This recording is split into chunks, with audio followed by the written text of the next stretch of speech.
All right, well, this is a upgrade that I've wanted to do for a long time. When we bought the coach about 4 years ago, it came with a canister type fire suppression system for the engine that was not installed.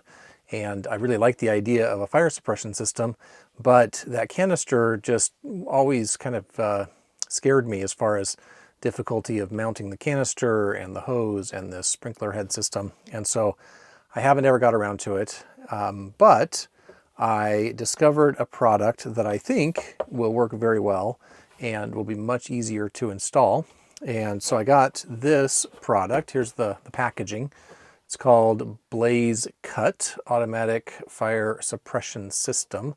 And you can get this a few places. I just got it on Amazon, and that was a pretty easy place to get it. They come in different sizes, and I decided as kind of a trial run, I would put fire suppression on the refrigerator.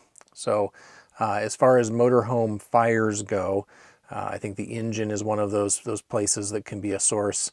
The generator, possibly, but I've heard about a lot of refrigerator fires. And I think there's some statistics out there that there's like thousands of fires in motorhomes every year, and a high percentage of those are refrigerators.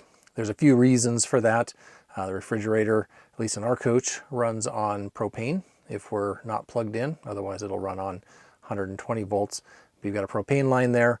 There's also a possibility of leaks. I think they use ammonia for the cooling, and if that leaks out, it can ignite and cause a fire. So I like the idea of a fire suppression system that I can install back behind the refrigerator to protect the coach from a refrigerator fire.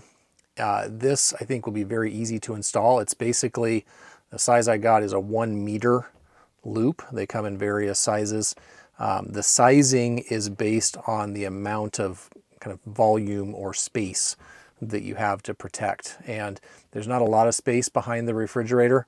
And it looks like this 1 meter line should protect about 0.3 cubic meters of volume.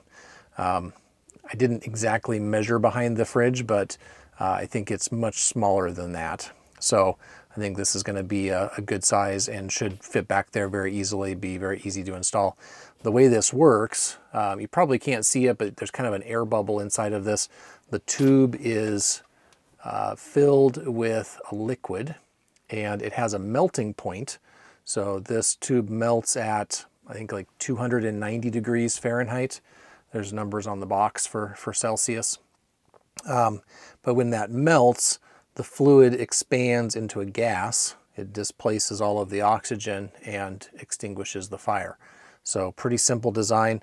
It has a little pressure gauge on the end of it. So when I install this, I'll make it kind of in a way that I can see that gauge, just in case, you know, for some reason it punctures and I don't notice. Apparently it makes kind of a popping sound if it does go, so you get an audible noise. But if you're not around, you know, for some reason it extinguished a fire that was starting, you can check that to see if it's showing pressure or not.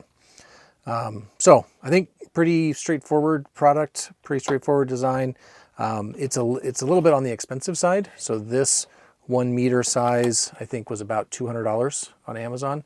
But considering the safety of maybe avoiding a fridge fire, that seems like a really kind of small price to pay for that extra peace of mind, and just possibly saving a whole bunch of damage to the coach.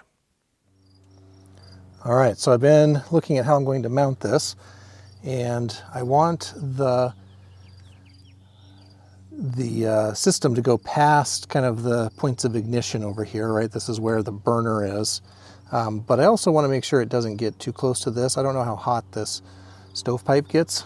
So my thought is I will secure it down here at the bottom. I put some eyelets into the wood here, and I'll zip tie to that. But I'll secure it down here. I'll secure it in a couple points up top here. And then I'll be able to see the gauge at the end here. I may have to use a camera or something to be able to see it. But I think this will give me nice coverage where a fire is likely to happen, and also the ability to see the pressure gauge. So let's put in a couple of zip ties. This part of figuring it out probably took me, I don't know, 15, 20 minutes to just think about it a little bit. So the install is going very quickly. All right, well, I've got it all installed, and I think that shooting the video and doing the background probably took about as long as the actual install. It was super quick and easy to install.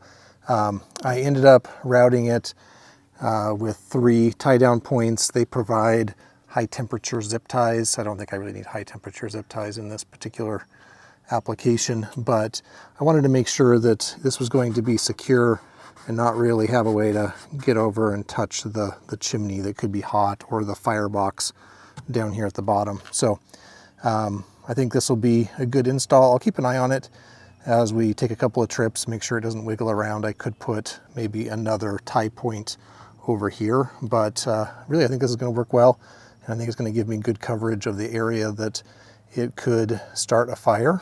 And now I just need to think about doing this for the engine and maybe the generator.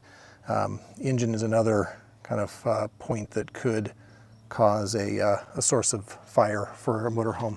So very happy with protecting the refrigerator area.